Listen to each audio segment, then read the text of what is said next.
Sir, നമ്മുടെ comment ബോക്സിൽ വന്ന മറ്റൊരു ചോദ്യം കൂടി ഞാൻ സാറിൻ്റെ ശ്രദ്ധയിൽപ്പെടുത്തുകയാണ്. ആ കമൻറ്റ് ഇട്ടിരിക്കുന്നത് ആണാണോ പെണ്ണാണോ എന്നറിയാൻ ഒരു നിർവാഹവുമില്ല.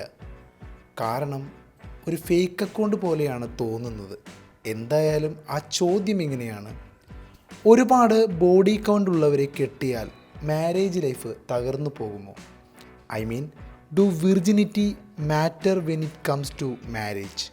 അതോ ഈ ഫെമിനിസ്റ്റുകളും പാവാടകളും പറയുന്ന പോലെ പാസ്റ്റ് ഈസ് പാസ്റ്റ് എന്നാണോ? ഈ വെർജിനിറ്റി, മൊറാലിറ്റി, പ്യൂരിറ്റി, റെസ്പെക്റ്റ് ഇതെല്ലാം ഒരു കൾച്ചറിൻ്റെ ഭാഗമാണ് എന്തായാലും. അപ്പോൾ അതിൽ വിശ്വസിക്കുന്ന ഒരാൾക്ക് ഇത് നല്ലൊരു ഇമ്പോർട്ടൻസ് എന്തായാലും അയാൾ കൊടുക്കും. ഒരു മോഡേൺ പേഴ്സ്പെക്റ്റീവിൽ ചിന്തിക്കുകയാണെങ്കിൽ വെർജിനിറ്റി കുറേ പേർക്കൊരു മൈൽ സ്റ്റോൺ ആയിരിക്കും.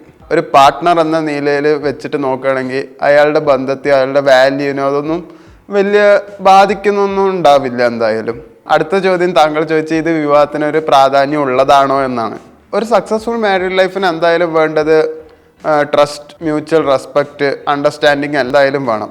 അപ്പോൾ ഈ പാസ്റ്റിലെ ഒരു പ്രശ്നം അവരുടെ മാരീഡ് ലൈഫിനെ ബാധിക്കുന്നുണ്ടെങ്കിൽ അതൊരു പ്രശ്നം തന്നെയാണ് എന്തായാലും. പിന്നെ അടുത്തത് ഇൻസെക്യൂരിറ്റിയും ജലസിയൊക്കെയാണ്. ഇപ്പോൾ പാസ്റ്റിലൊരു കാര്യം നിങ്ങളുടെ ദാമ്പത്യ ജീവിതത്തിൽ ഒരു പ്രോബ്ലമായിട്ട് വരുന്നുണ്ടെങ്കിൽ അതെന്തായാലും പറഞ്ഞ് തന്നെ പരസ്പരം സോൾവ് ചെയ്യണം.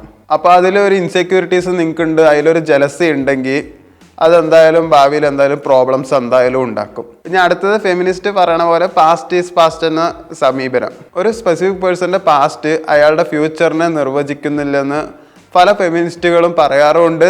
അതാണ് ഒരു മോഡേൺ പെർസ്പെക്റ്റീവും. കുറച്ചും കൂടി ഡീറ്റെയിൽ ആയിട്ട് പറയുകയാണെങ്കിൽ ഒരു വ്യക്തിയെ നിങ്ങൾ ജഡ്ജ് ചെയ്യുമ്പോൾ ഒരു വ്യക്തിയുടെ പാസ്റ്റിൽ ഒരു സിറ്റുവേഷനോ ഒരു കാര്യമോ മാത്രം കണ്ടിട്ട് അയാളെ ജഡ്ജ് ചെയ്യുകയും അയാളെ ഇൻസെക്യൂർഡ് ആക്കുകയും നിങ്ങൾ മെയിനായിട്ട് ചെയ്യരുത്.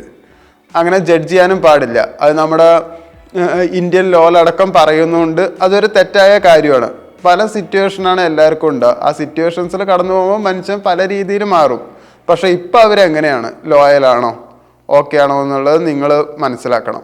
അപ്പോൾ ഒരു മാരീഡ് ലൈഫിൽ എന്തായാലും മെയിനായിട്ട് പരിഗണിക്കേണ്ട കാര്യം എന്താ വെച്ചാൽ അവിടെ ഹെൽത്തും വേണം, എന്തായാലും ജെന്യൂനിറ്റിയും വേണം, ട്രസ്റ്റും വേണം. മെയിനായിട്ട് സംസാരിക്കുമ്പോൾ നിങ്ങൾക്ക് ഓരോരോ ഫാൻറ്റസികൾ ഉണ്ടാവും. ആ ഫാൻറ്റസി എന്താണെന്ന് നിങ്ങൾ മനസ്സിലാക്കണം.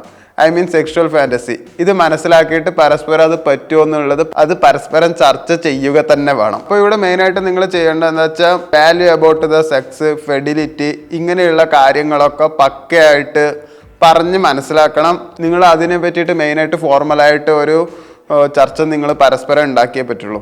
ഞാനിപ്പോൾ എൻ്റെ പെർസ്പെക്റ്റീവ് പറയാം. ഒരാളുടെ വെർജിനിറ്റിയോ അല്ലെങ്കിൽ ബോഡി കൗണ്ടോ അയാൾ നിങ്ങൾക്ക് യോജിച്ചതാണോ എന്ന് വിലയിരുത്താൻ വേണ്ടിയിട്ടുള്ള ഒരു മാനദണ്ഡം ആവാൻ പാടില്ല ഈ രണ്ട് കാര്യവും.